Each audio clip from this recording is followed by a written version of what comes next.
if my work makes you or make the audience relate to something that's intimate with their life, that I think I've accomplished my goal.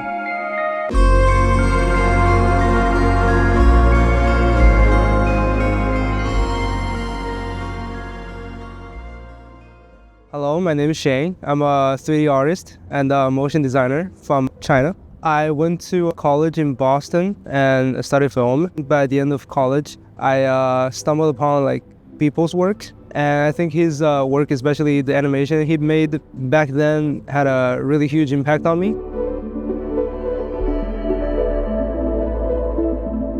When I first saw his work, I just felt like the possibility is endless, and got me into the whole area of motion designing and 3D animations.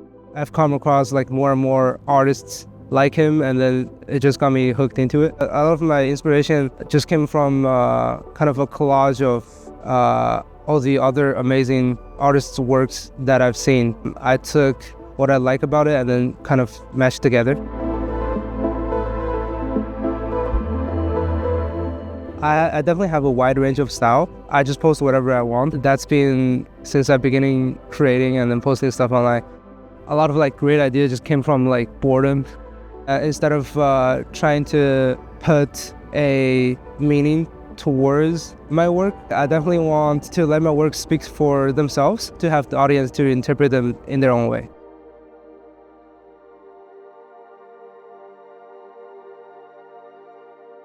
With Dreamscape, a lot of the creative process starts with the place that I'm filming. If I encounter a place that's really unique, we just grab the footage and map the space out in 3D and then build upon it. I've always been using a lot of 3D softwares like Houdini, Cinema 4D, and recently I have also been incorporating some AI tools in the mix as well. A lot of comfy UI for my workflow. I stay updated with AIs and the new tools through different online platforms like Reddit, Instagram. I've always tried to incorporate some new techniques or workflow that I haven't tried before. I think that's important, to always innovate and experiment with new stuff. If I see the creative potential within the tool, I definitely incorporate it.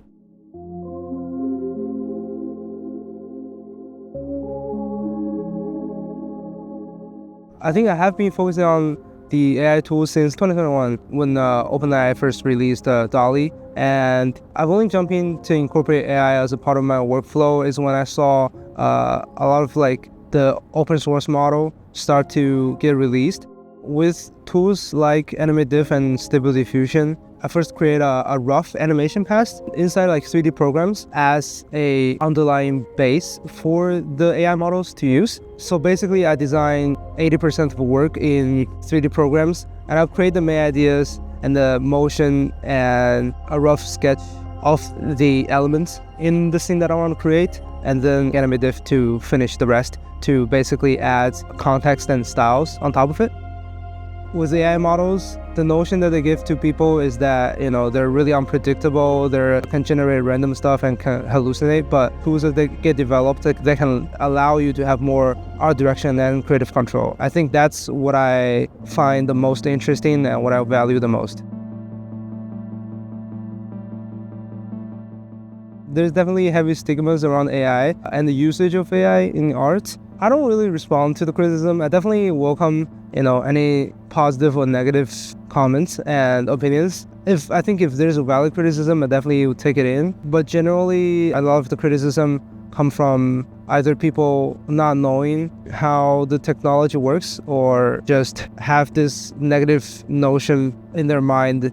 I think the main point to reduce those stigma is to educate people and to incorporate it in a ethical way. As the technology progresses, those stigma will become less and less, and I hope people will embrace it. I can't predict the future, but I hope that artists will start to incorporate it in a way that is beneficial to their creative process, instead of watering down their creative process. People should share their work for the world to see if the work is made with their heart. My advice for someone who wants to become a creative is to just keep on creating and don't be afraid to show your work to the world.